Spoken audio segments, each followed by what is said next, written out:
और आज की जो पहली खबर मैं दिखाने जा रहा हूं वो समाज में आज की तस्वीर दिखाएगी आप। योगी राज में नफरतियों ने कान्हा की नगरी मथुरा में पथराव की साजिश रची। हिंदू यात्रा पर पत्थर फेंके गए। जलाभिषेक यात्रा के दौरान हुए बवाल के बाद पुलिस अब जांच में जुटी है। लेकिन सवाल ये कि ये कौन सा पैटर्न है, ये कौन से वो लोग हैं जो एक ही पैटर्न फॉलो करते हैं देश के अलग हिस्सों में कि कोई भी हिंदू त्योहार होता है, सनातनी उत्सव होता है, ये भीड़ वहां जमा होती है और कुछ इस तरीके से यही भीड़ पत्थरबाजी करती है।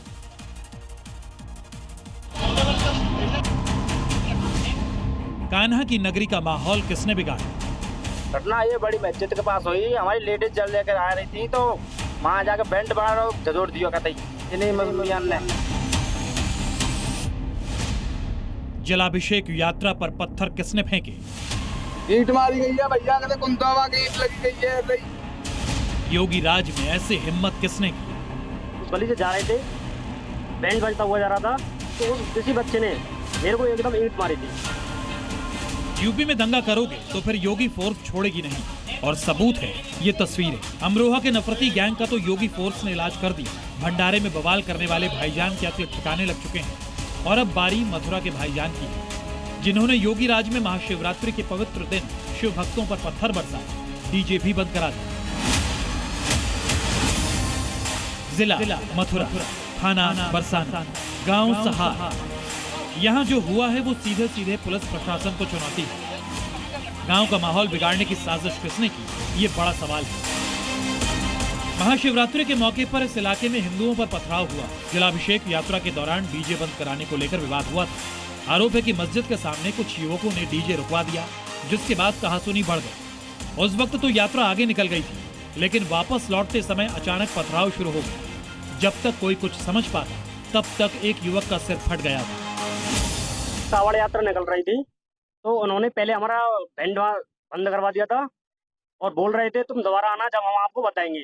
तो मुस्लिम लोगों ने तो हम इधर यहाँ गंगा जी चौक पे हमारा शिव मंदिर है, हमने उधर जल चढ़ाया। तो हम दोबारा उधर उस गली से जा रहे थे, बैंड बजता हुआ जा रहा था तो उस किसी बच्चे ने मेरे को एकदम ईंट मारी थी।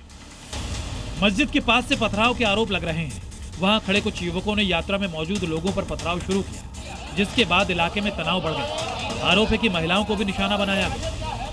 मस्जिद के आगे उन्होंने उनका बाजा बंद करा दिया। बोले इस बाजे को बंद करो, यहाँ पे बाजा नहीं बजेगा। ये बोले भैया क्यों ना बजेगा, फिर गाली गलौज कर देंगे। मान लेडीज ने बिनते करी, बिन इंते कर देंगे। लेडीज जनते हाथापाई करने लगे। सूचना मिलते ही बजरंग दल और विश्व हिंदू परिषद के कार्यकर्ता मौके पर पहुंचे। करीब 1 घंटे तक हंगामा होता रहा। पुलिस पर कार्रवाई नहीं करने का आरोप लगाया। तनाव के बाद गांव में सुरक्षा बढ़ा दी गई है। पुलिस का दावा है कि मामला शांत हो चुका है। 3 लोगों को हिरासत में लेकर पूछताछ की जा रही है। वो जल चढ़ाकर जब वापस आ रहा था तो रास्ते में एक बच्चे ने अपनी बकरी के पत्थर मारा, जो पत्थर गगन नाम के बच्चे के लग गया और वहाँ कुछ विवाद हुआ, जिसको मौके पर सुलझा दिया गया। बच्चे के परिजनों को हिरासत में लेकर पूछताछ की जा रही है। लेकिन सवाल यह है कि क्या गांव का माहौल बिगाड़ने की साजिश की जा रही थी? क्या धार्मिक यात्रा को जानबूझकर निशाना बनाया गया, या फिर मामूली विवाद ने एक बड़ा रूप ले लिया? फिलहाल योगी फोर्स जांच में जुटी है और अगर पत्थरबाजी नफरती चैप्टर का हिस्सा था तो फिर इलाज भी होगा, क्योंकि दंगाइयों का इलाज कैसे होता है योगी राज में सबको पता है। दंगा कैसे होता है और दंगाई का उपचार कैसे होना है, हाँ तो बरेली के मौलाना से पूछ लो। अब यहां न कर्फ्यू है न दंगा है, अब यूपी में सब। ब्यूरो रिपोर्ट, जी मीडिया। एक तरफ सनातन के दुश्मनों को रडार पर लिया जा रहा है तो अपराध के खिलाफ भी सख्त कार्रवाई लगातार जारी है। सख्त तेवर और उत्तर प्रदेश पुलिस के लगातार ऑपरेशन में अपराधियों में हड़कंप है। बलिया की उदाहरण दिखाता हूं आपको, जहां बलिया और हाथरस के बाद अब श्रावस्ती के आरोपियों पर यही एक्शन तैयारी है। योगी फोर्स का ऑपरेशन त्रिनेत्र।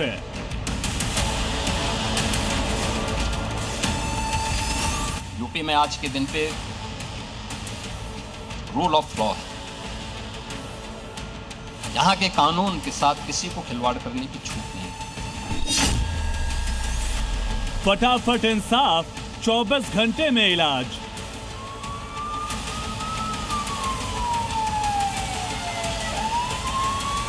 सुदृढ़ कानून व्यवस्था ने उत्तर प्रदेश को फेयर जोन से एक फेद जेल में जोन में बदला।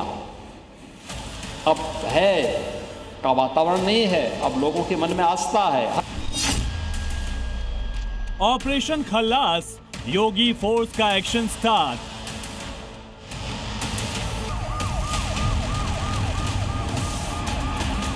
उत्तर प्रदेश में कानून व्यवस्था है चुस्त दुरुस्त, क्योंकि उत्तर प्रदेश के अंदर है अपराधी और माफिया फर्स्ट।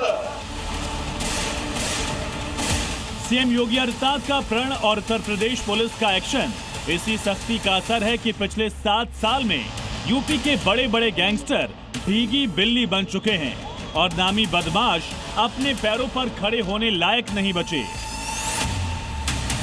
पहली तस्वीर बलिया की है, जहां योगी फोर्स ने हत्या के मामले में शामिल 2 आरोपियों को महज 24 घंटे के भीतर एनकाउंटर के बाद दबोच लिया। तो वहीं हाथरस में भी 25,000 के नामी बदमाश पर शिकंजा कस गया। मुठभेड़ के बाद पुलिस ने आरोपी को गिरफ्तार कर लिया और नंबर श्रावस्ती के उन डकैतों का भी लगने वाला है जिसने डकैती का विरोध करने पर एक शख्स को मौत के घाट उतार दिया।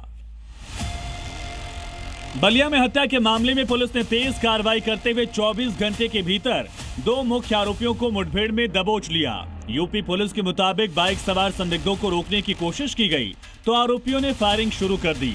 जवाबी कार्रवाई में सुंदर सिंह और राज सिंह के पैरों में गोली लगी। इसके बाद दोनों को गिरफ्तार कर लिया गया। वहीं भाग रहे 2 आरोपियों को भी पीछा कर दबोच लिया गया। पुलिस ने चारों आरोपियों के पास से तमंचा, कारतूस, 2 बाइक और हत्या में इस्तेमाल चाकू बरामद किया है। बताया जा रहा है कि 14 फरवरी को शराब के ठेके पर हुई हत्या में ये सभी आरोपी शामिल थे। अभियुक्तों के पास से एक 315 बोर तमंचा, साथ ही साथ में एक जिंदा और एक खोखा कारतूस बरामद हुआ है। एक तमंचा 303 बोर का बरामद हुआ है और साथ ही साथ घटना में प्रयुक्त चाकू बरामद हुआ है। वहीं योगी फोर्स ने हाथरस में 25,000 के इनामी को शिकंजे में लिया। इनामी बदमाश हेमंत हत्या के मामले में काफी समय से फरार था और यूपी पुलिस को उसकी तलाश थी। चेकिंग के दौरान यूपी पुलिस और एसओजी की टीम ने हेमंत को एनकाउंटर के बाद धर दबोचा। यूपी पुलिस के मुताबिक हेमंत सेना के जवान अखिलेश की हत्या में शामिल था। मुठभेड़ के दौरान उसके पैर में गोली लगी, जबकि मौके से बाइक, तमंचा, कारतूस बरामद कर लिया गया है। दरअसल यूपी में योगी फोर्स को क्राइम कंट्रोल करने के लिए फ्री हैंड मिला है। इसके तहत यूपी पुलिस ऑपरेशन त्रिनेत्र चला रही है। त्रिनेत्र यानी क्राइम कंट्रोल के लिए रोको और ठोको पॉलिसी, इंसाफ दिलाने के लिए फटाफट एक्शन मोड, कानून राज के लिए योगी फोर्स की बुलेट इलाज। लगातार हो रहे ताबड़तोड़ एक्शन से साफ है कि उत्तर प्रदेश में अपराधियों के लिए बच निकलना आसान नहीं है। नंबर तो श्रावस्ती में डकैती के दौरान हत्या करने वाले अपराधियों का भी लगने वाला है। दरअसल भजोरे पुरवा गांव में लूट के दौरान घर के मालिक की धारदार हथियार से हत्या कर दी गई। लाखों के जेवर नकदी लेकर फरार हो गए, लेकिन योगी फोर्स उनकी तलाश में जुट गई है और जल्द ही उनका हिसाब भी करने वाली है। ब्यूरो रिपोर्ट, जी मीडिया।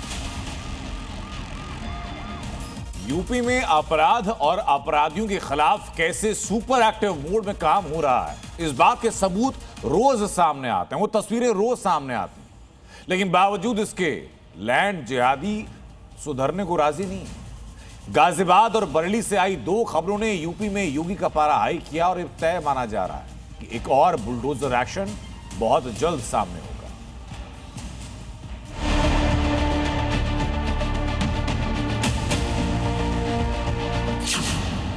योगी राज में लैंड जिहाद, बुलडोजर से होगा हिसाब। जमीन या मकान, चालू कट्टरपंथ की दुकान। उत्तर प्रदेश में अवैध अतिक्रमण और कट्टरपंथ का एक ही जवाब और इलाज है, बुलडोजर। लेकिन गाजियाबाद और बरेली में कुछ कट्टरपंथियों के दिमाग में शायद योगी की सीधी बात फिट नहीं हुई है। तभी तो एक जगह सरकारी जमीन को कब्जाने की कोशिश हो रही है, तो दूसरी जगह कट्टरपंथियों ने हिंदुओं को डराने की प्लानिंग शुरू कर दी है। सबसे पहले आपको यूपी के गाजियाबाद के कब्जे की चौंकाने वाली तस्वीर दिखाते हैं। जहां हिंडन नदी के पुल के नीचे ही मजार बनाकर जमीन कब्जे की साजिश तैयार की गई है। जी न्यूज की टीम मौके पर पहुंची तो देखिए क्या नजर आया। अंदर इस्लामिक प्रतीक थे, एक मजार बनी हुई थी, उस पर चादर ढकी हुई थी, फूल चढ़ाए हुए थे, ऊपरी हिस्से पर गुब्बारे टंगे हुए थे, जमीन पर एक छोटा सा गद्दा और चटाई भी रखी हुई थी। पुल बनाया गया तो मैं कहूंगा एक बार गौरव एक बार दिखाएं कि ये मजार जो है फिर इसको घेर कर एक कमरे की शक्ल दे दी गई और ये कमरा बनाकर इसको चारों तरफ से बाउंड्री करके एक रूम की शक्ल दे दी गई है।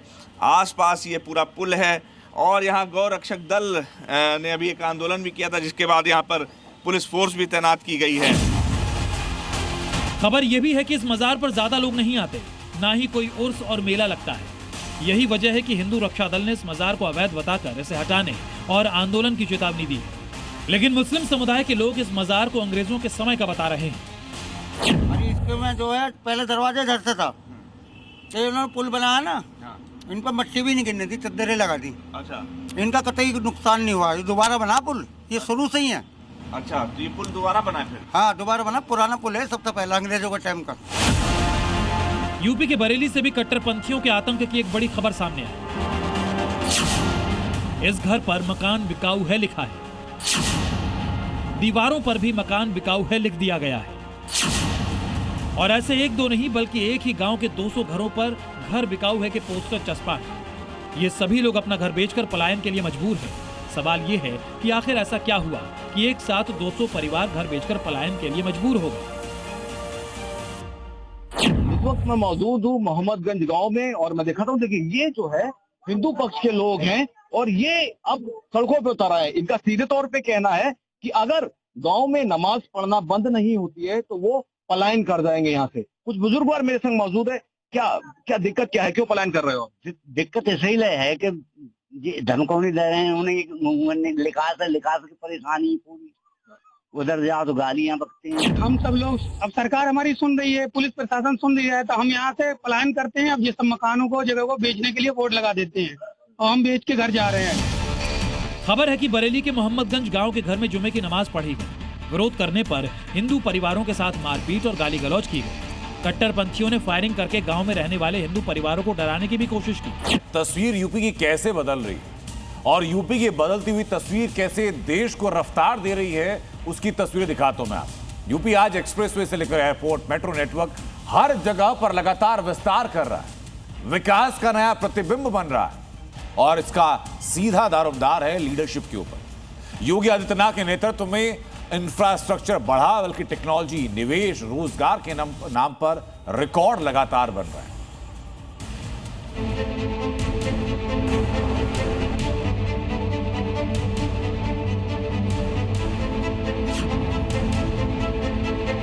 उत्तर प्रदेश में योगी राज जाने के बाद विकास का बोलबाला है।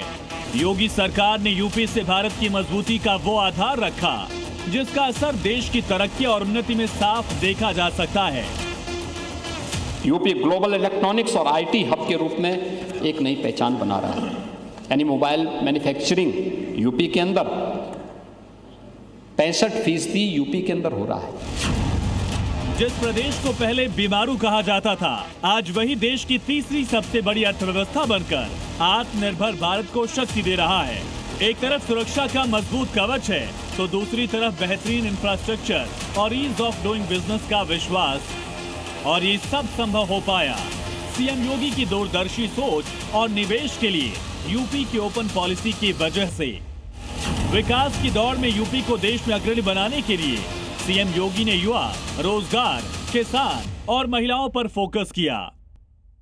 आज की जो नई तकनीक है, मॉडर्न तकनीक जिसको आप कह सकते हैं, आर्टिफिशियल इंटेलिजेंस, डिजिटल टेक्नोलॉजी से जुड़े हुए अन्य सेमीकंडक्टर का है, डेटा साइंस का है, इन सभी उभरते हुए सेक्टर में रोबोटिक का है, ड्रोन टेक्नोलॉजी का है, स्पेस टेक्नोलॉजी, इन सभी सेक्टर में भी हम लोगों ने नए सेंटर विकसित किए हैं। और इसका प्रमाण है यूपी बजट के बाद यूपी वासियों के लिए सीएम योगी की पार्टी में। जिसमें $1 ट्रिलियन इकोनॉमी का टारगेट सेट किया गया है। 25 लाख युवाओं को नई टेक्नोलॉजी में प्रशिक्षित किया जाएगा। एआई डेटा सेंटर क्लस्टर और एआई मिशन के लिए विशेष प्रावधान, एमएसएमई, ओडीओपी और स्टार्टअप को प्रोत्साहन, महिलाओं की भागीदारी बढ़ाने के लिए विशेष प्लान का जिक्र है। 2017 के पहले वोमेन वर्कफोर्स यूपी के अंदर ये कुल 13% थी, 12 से 13%। आज ये 36 से 37% है, 3 गुना से अधिक बढ़ी है। यानी कामकाजी महिलाओं की संख्या पहले की तुलना में 3 गुना से अधिक बढ़ी है। यूपी पुलिस की ही मैं बात करता हूँ। यूपी पुलिस में महिलाओं की संख्या मात्र 10,000 थी, आज ये संख्या 44,000 पहुंची है। 44,000। विजन क्लियर है, उत्तर प्रदेश को आत्मनिर्भर भारत का हब बनाना। संकल्प है यूपी को विकास की दौड़ में नंबर 1 के पायदान पर पहुंचाना और मिशन यूपी की तस्वीर को बदलना। वर्तमान में 1 करोड़ 6 लाख निराश्रित महिलाएं, वृद्धजन और दिव्यांगजन यूपी के अंदर 12,000 रुपये सालाना पेंशन की सुविधा प्राप्त कर रहे हैं और सरकार इसको बहुत जल्दी बढ़ाने जा रही है। हमने बजट दे दिया है। जाहिर है यूपी अब रुकावटों का नहीं, अवसरों का प्रदेश है। यहाँ आपका निवेश विकसित भारत का संदेश है। ब्यूरो रिपोर्ट, जी मीडिया। बात मध्य प्रदेश की करते हैं, जहां भोपाल के गांव में पहले सरकारी जमीन पर कब्जा किया, फिर अवैध मदरसा खड़ा किया गया। आरोप यह कि सरकारी जमीन पर बिना अनुमति के मदरसा था और यहां नफरत की पाठशाला चल रही है।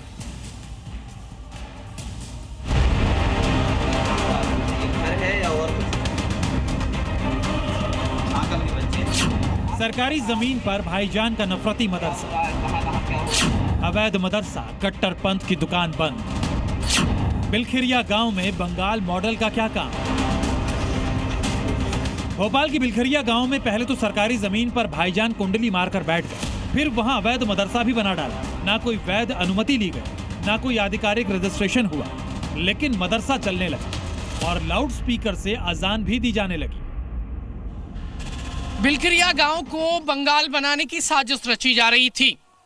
सरकारी जमीन पर कब्जा करके रातों रात अवैध मदरसा बनाया गया और फिर मदरसे में ऐसी तालीम दी गई कि मुस्लिम बच्चे हिंदू बच्चों से कटने लगे, बातचीत नहीं करते थे। और जब गांव वालों ने ये हालात देखे तो उन्होंने मदरसा के खिलाफ शिकायत कर दी और अब पंचायत के फरमान के बाद, ग्रामीणों की नाराजगी के बाद मदरसे पर ताला लग गया है। सवाल उठे कि आखिर सरकारी जमीन पर नफरती दुकान कैसे चलने लगी? बंगाल वाला मॉडल मध्य प्रदेश में कैसे आ गया? और सबसे बड़ा सवाल ये, क्या ये सोची समझी साजिश के तहत भाईजान का कोई बड़ा प्लान है? सवाल उठे तो उसकी वजह भी समझिए। भोपाल के बिलखिरिया गांव में बड़ी साजिश चल रही थी। ग्रामीणों का आरोप है कि इलियास ने सरकारी जमीन पर कब्जा कर मदरसा शुरू कर दिया। मदरसे में बाहर से हाफिज को बुलाया और कट्टरपंथ का पाठ पढ़ा रहा था। मदरसे में पढ़ने वाले बच्चों के दिमाग में नफरत का जहर भरा जाने लगा। ग्रामीणों ने जो कहा है वो चौंकाने वाली बात है। इस मदरसे के जरिए ऐसे कट्टरपंथ का पाठ पढ़ाया जा रहा था कि भाईजान खुलेआम कहने लगे थे कि 10 साल बाद बिलखिरिया पर उनका राज होगा। ये कौन सी मानसिकता आखिरकार इन जमातों के जरिए अवैध मदरसों में शिक्षा के जरिए परोसी जा रही है? अब इस मदरसे को तो बंद कर दिया गया है, लेकिन ये मानसिकता कहीं और फिर से फन फैला रही होगी। ग्रामीणों का आरोप है कि इससे गांव का माहौल प्रभावित होने लगा। फिर इसकी शिकायत पंचायत में की गई और फिर एक्शन हुआ। ग्राम पंचायत बिलखिरिया ने 7 फरवरी को मदरसा संचालक को नोटिस जारी कर 3 दिन में मदरसा बंद करने का आदेश दिया, लेकिन ग्रामीणों का आरोप है कि आदेश के बावजूद मदरसा बंद नहीं हुआ, जिसके बाद गाँव में नाराजगी बढ़ती चली गई। ग्रामीणों के मुताबिक जब कोई कार्रवाई नहीं हुई तो लोग खुद मदरसे पहुंच गए और उस पर ताला जड़ दिया। मदरसा संचालक का कहना है कि बच्चों की धार्मिक शिक्षा के लिए मदरसा जरूरी था और आगे इसे फिर से शुरू करने की कोशिश की जाएगी। बच्चों को यहाँ तालीम देने का काम किया था आपने शुरू? यहाँ से तालीम देने का सर ये तो 15-20 साल से चल रहा है।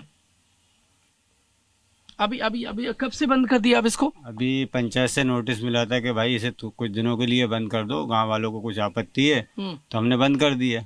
सूचना दी सचिव ने कि भाई इसे बंद कर दो, हमारी पंचायत में कोई एप्लीकेशन आई है तो हमने बंद कर दिया। ये पूरा विवाद सिर्फ अवैध मदरसा तक सीमित नहीं है, बल्कि ग्रामीणों का कहना है कि मदरसा गांव के सामाजिक माहौल को भी प्रभावित कर रहा था। इसकी रजिस्ट्री नहीं थी, इसकी तो इस परमिशन नहीं हो पाई और बिना परमिशन के चल रहा था। ग्रामीणों ने ऐतराज जता दिया। अब इस पर क्या गेट बंद हो गया है, क्लोज टैग लग गया है। कह रहे हैं मदरसा तो चालू होना चाहिए, बच्चे पढ़ेंगे कैसे, नहीं तो दीनी तालीम कैसे मिलेगी। रजत दुबे के साथ प्रमोद शर्मा, जी मीडिया। योगी ने किस तरह उत्तर प्रदेश में माफिया राज का अंत करने की तरफ कदम बढ़ाए, इसका एक और सबूत सामने। मऊ से बलिया तक, जौनपुर से बनारस तक जिस मुख्तार अंसारी का दबदबा था, उसकी मौत के बाद अब परिवार भी बिखर रहा है। अंसारी परिवार की तकरार पहली बार पब्लिक के सामने आ चुकी है। मुख्तार के परिवार में दो भाइयों के बीच एक ऐसी दरार कि 27 के चुनाव से पहले सोशल मीडिया पर मानो आर पार की जंग है।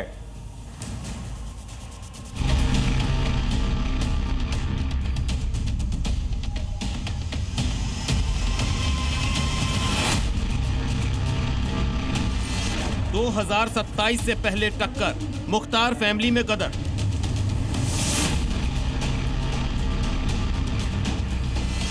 अंसारी परिवार में लड़ाई, भाई वर्सेस भाई। विधायक भाई पर हमला, सलमान ने खोला मोर्चा। 2017 से पहले यूपी में जिस माफिया मुख्तार अंसारी का सिक्का चलता था, मुख्तार गैंग जहां चाहता था वहां दबंगई और गुंडागर्दी से अपनी दहशत कायम कर देता था।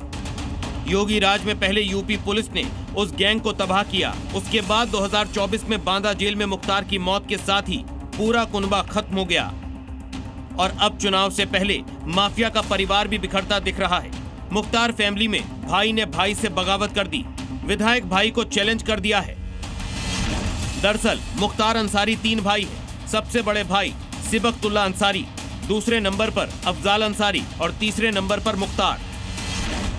नया बवाल मुख्तार के बड़े भाई सिबकतुल्ला के घर में शुरू हुआ है, जहां सिबकतुल्ला के 2 बेटे आमने सामने आ गए हैं। सिबकतुल्ला के बड़े बेटे सलमान अंसारी ने अपने ही विधायक भाई के लिए मुश्किल खड़ी कर दी है।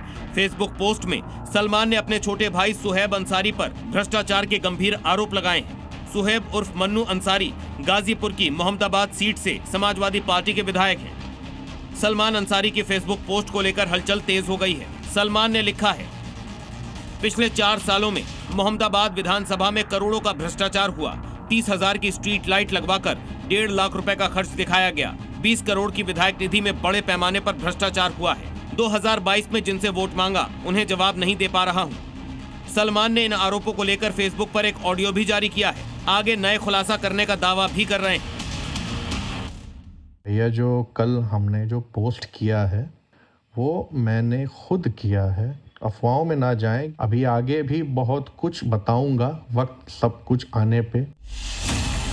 सलमान जिस मोहम्मदाबाद सीट की बात कर रहे हैं, दशकों तक वहां अंसारी परिवार का दबदबा रहा है और अब उसी सीट को लेकर परिवार की कलह भी सामने आ गई है। अब सवाल यह है कि क्या मुख्तार अंसारी के जाने के बाद माफिया के परिवार में सियासी वर्चस्व की जंग छिड़ गई है, क्योंकि इस टकराव की टाइमिंग तो यही इशारा कर रही है। ब्यूरो रिपोर्ट, जी मीडिया। और अब बात हिंदुस्तान की सबसे स्पेशल बटालियन भैरव की। भैरव बटालियन को लेकर भारतीय सेना ने एक सॉन्ग वीडियो जारी किया और खास बात यह कि सॉन्ग वीडियो को आवाज दी है महानायक अमिताभ बच्चन। दरअसल भैरव बटालियन को दुश्मन की सीमा के अंदर जाकर ऑपरेशन करने और आतंकी लॉन्च पैड को तबाह करने के लिए खास तौर पर तैयार किया गया और इस वीडियो में इन्हीं खासियतों को दिखाया गया है। ये वीडियो आपको देखनी चाहिए। भैरव नाम नहीं, पहचान। शत्रु के अंत का ठोस प्रमाण। भैरव नाम नहीं, परिणाम। कोई आहट न कोई। सदी के महानायक अमिताभ बच्चन की आवाज में ये उस बटालियन का शौर्य गान है जो दुश्मन के लिए काल है। काया, धरती हो शिला हो या गहन खाई। ये भारतीय सेना की वो पराक्रमी बटालियन है जिसका नाम सुनते ही दुश्मन कांप जाता है। साहस मेरा कवच बने, प्रहार मेरा वर्ण। घात हो प्रतिघात हो या युद्ध का अंतिम संग्राम, मेरी तैयारी प्रचंड रहे। हर क्षण, हर याम, हर काम। भैरव नाम नहीं, पहचान। ये वीडियो भारतीय सेना ने जारी किया जो ये बताता है कि भैरव बटालियन पानी से ऊबड़ खाबड़ रास्तों से और आसमान से भी दुश्मन पर तगड़ा प्रहार करने की क्षमता रखती है।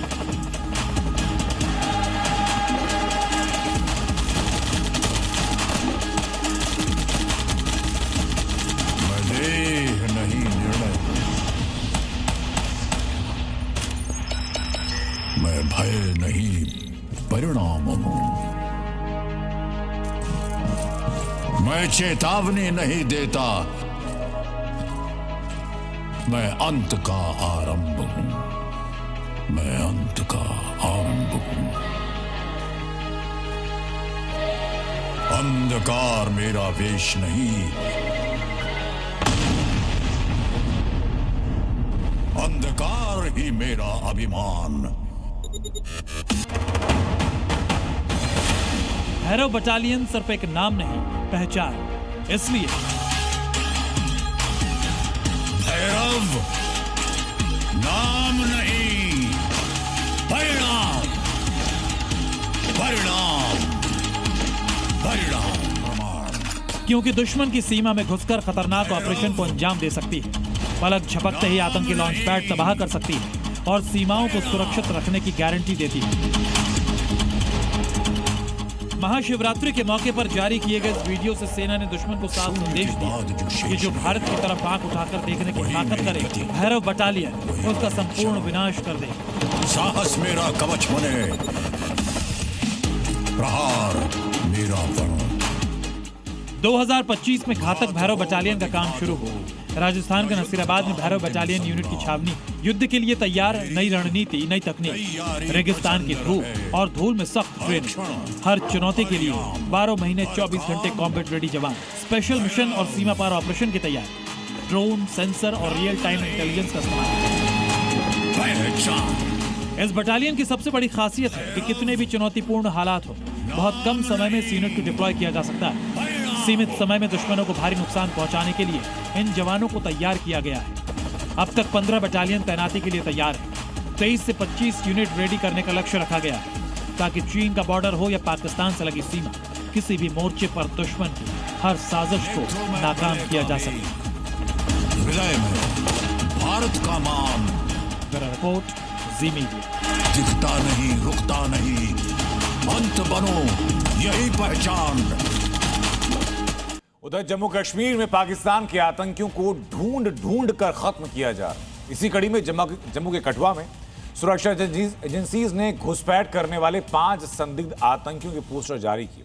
खबर यह कि पांचों आतंकी घाटी में बड़ी वारदात को अंजाम देने के मकसद में हैं और इसलिए लोगों को अलर्ट किया जा रहा है।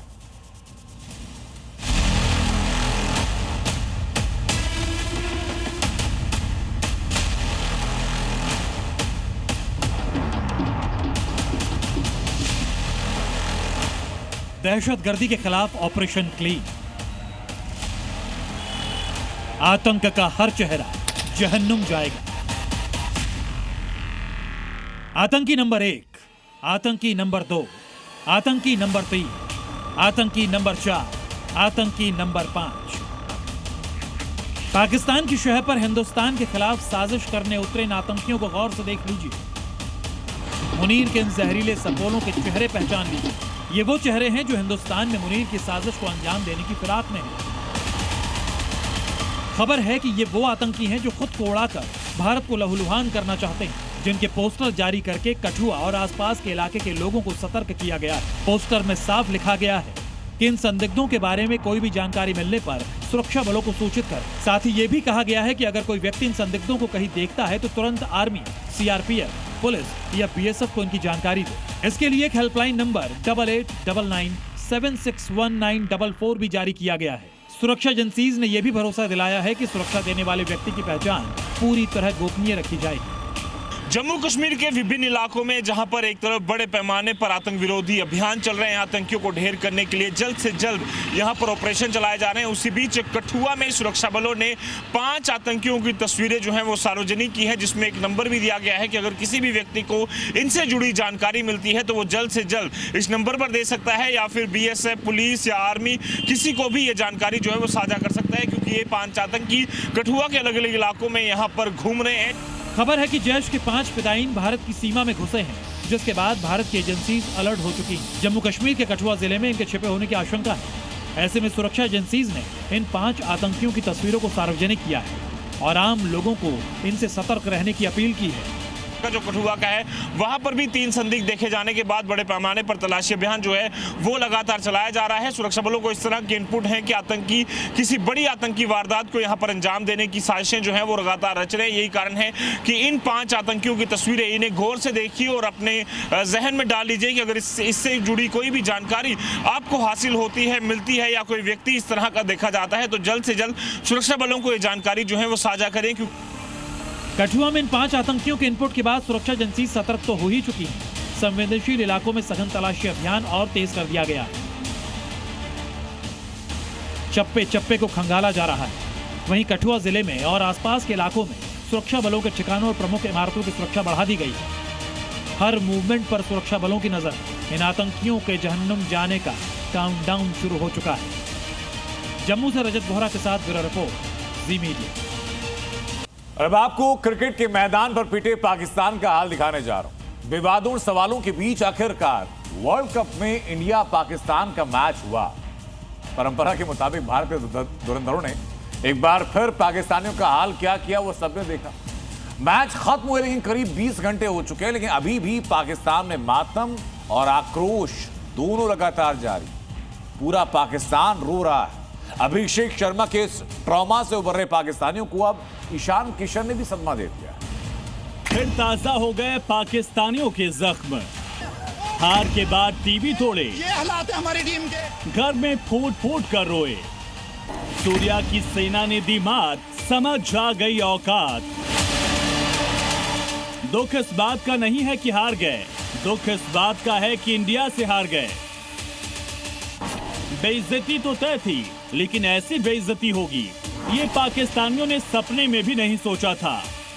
वर्ल्ड कप में फिर एक बार भारत से हार के बाद पाकिस्तानी कैसे तड़प रहे हैं, ये तस्वीरें इसकी गवाही दे रही हैं। कई जगह पाकिस्तानी फैंस ने फिर से टीवी तोड़े, अपने ही प्लेयर्स को गालियां दी। जो घर पर बैठे थे वो घर पर रोए और जो स्टेडियम पहुंचे थे वो बाहर निकल कर रोए। कोलंबो की हार ने ऐसा सदमा दिया कि पाकिस्तानी सिर उठाकर चलने की हिम्मत तक नहीं जुटा पा रहे। हालत ये है कि जो पाकिस्तान भारत के साथ मैच बॉयकॉट का ड्रामा कर रहा था, उसके फैंस अब अपनी ही टीम को बॉयकॉट करने की बात कर रहे हैं। खून के आंसू रो रहे पाकिस्तानियों के जख्मों पर ये तस्वीरें और नमक छिड़क रही हैं। एक तरफ जिस कश्मीर में पाकिस्तान आतंकी साजिशें रचता है, वहाँ भी लोग भारत की जीत पर तिरंगे के साथ जमकर झूमे। दूसरी तरफ पाकिस्तान के हाथ से निकला बलूचिस्तान, वहां भी लोगों ने पाकिस्तान की हार पर जश्न मनाया। तो वहीं अफगानिस्तान से जश्न की तस्वीरें आग की तरह फैल रही हैं। एक तरफ पाकिस्तान में फैंस का रोना धोना चल रहा है, दूसरी तरफ पूर्व क्रिकेटर्स भी अब उम्मीद छोड़ चुके हैं। पाकिस्तान के पूर्व पेसर शोएब अख्तर ने कहा कि लगता है पाकिस्तान का अब कुछ नहीं हो सकता। बासित अली ने कहा कि हमें सच्चाई स्वीकार करनी होगी, भारत हमसे बहुत आगे निकल चुका है। पाकिस्तानी दिग्गज वसीम अकरम ने भी माना पाकिस्तान की हालत बहुत खराब है। कुल मिलाकर ड्रामेबाज पाकिस्तान को टीम इंडिया ने ऐसा झटका दिया जिसकी वजह से मुनीर का पूरा मुल्क पगलाया हुआ है। फैंस ने आपा खो दिया तो वहीं क्रिकेट के दिग्गजों ने अपनी आखिरी उम्मीद छोड़ दी। ब्यूरो रिपोर्ट, जी मीडिया। एक तरफ भारत ने सदमा दिया तो दूसरी ओर मुल्ला मुनीर को आवाम ने घेरा। हंगामे के बीच 30 महीने के बाद इमरान खान की जेल से निकलकर उनको अस्पताल में शिफ्ट किया जा सकता है, क्योंकि इमरान समर्थकों ने ऐसा हंगामा किया कि मुनीर और शहबाज के होश खत्म हो चुके हैं। पाकिस्तान में इस बात की भी चर्चा कि इमरान को इस राहत के पीछे मुनीर की चाल है। खबर यह कि जेल में इमरान खान को 3rd डिग्री देने वाले मुनीर ने एक नया ट्रैप किया, जिसे पाकिस्तान में बच्चे कोहराम की ताजा तस्वीरों के साथ साजिश का खुलासा कर देने वाली रिपोर्ट आपको देखनी चाहिए। पाकिस्तान में नई तबाही का ट्रेलर। मुल्ला मुनीर पर कहर बनकर टूटेगी आवाम। केपी के पंजाब में कोहराम, जगह जगह रास्ते जाम।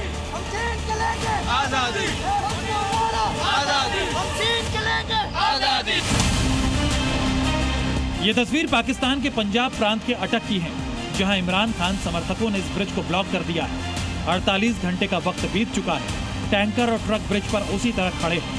पाकिस्तान में मचा कोहराम और ये तस्वीरें बता रही हैं कि 24 घंटे के अंदर पाकिस्तान जलने वाला है। हालात विस्फोटक हैं, बहुत बड़ा बवाल मचने वाला है। जेल में एक आंख की रोशनी जाने की खबर सुनकर इमरान समर्थकों ने ऐसा मोर्चा खोला है जिसे देखकर मुनीर की सेना के भी हाथ पांव फूल गए। शहबाज सरकार सदमे में है और सेना और पुलिस सन्नाटे में, क्योंकि ये हालात एक दो जगह नहीं, पाकिस्तान में इस वक्त शहर शहर बवाल चल रहा है। पंजाब में रहीम यार खान, सियालकोट, सरगोदा जगहों से ऐसी तस्वीरें आ रही हैं। रास्ते रोक दिए गए हैं, बाइक रैली निकाली जा रही है, पुलिस प्रशासन को साइडलाइन कर दिया गया है। खैबर पख्तूनख्वा, जहां इमरान की पार्टी की सरकार है, उसे पाकिस्तान से पूरी तरह काटने की तैयारी कर ली गई है। पाकिस्तान में कई जगह सड़कों पर आगजनी शुरू हो गई है। हालात और बिगड़ने वाले हैं। पीटीआई के छात्र नेता हों या सीनियर लीडर, सब एक सुर में जनता से सड़क पर आने की अपील कर रहे हैं। प्रदर्शनकारियों की दो डिमांड है। पहले इमरान का सही से इलाज कराया जाए और उसके बाद इमरान खान को रिहा किया जाए। इमरान की पहली मांग तो मान ली गई। शहबाज सरकार ने जेल से अस्पताल शिफ्ट करने का फैसला ले लिया है, लेकिन रिहाई पर मुनीर कभी राजी नहीं होगा, क्योंकि इमरान खान के एक्टिव होते ही मुनीर एंड कंपनी को एक्सपोज होने का डर है। इस बीच इमरान के इलाज को लेकर भी गंभीर सवाल खड़े हो गए। सवाल ये है कि क्या मुनीर जो जेल में नहीं कर सका वो अस्पताल में होगा? क्या मुनीर ने अस्पताल में इमरान की हत्या का प्लान बनाया है? ये सवाल इसलिए उठ रहे हैं क्योंकि अस्पताल में भी इमरान के परिवार और उनके प्राइवेट डॉक्टर को मिलने की इजाजत नहीं होगी। और इस बीच इमरान खान के समर्थकों ने जिस तरह से पाकिस्तान का सिस्टम हैंग कर दिया है, ऐसे में आशंका और ज्यादा बढ़ गई है कि क्या पाकिस्तान का कसाई जनरल आसिम मुनीर इमरान खान को रास्ते से हटाने की तैयारी कर चुका है, क्योंकि मुनीर को पाकिस्तान के जलने से ज्यादा डर अपनी सत्ता छिन जाने का। ब्यूरो रिपोर्ट, जी मीडिया।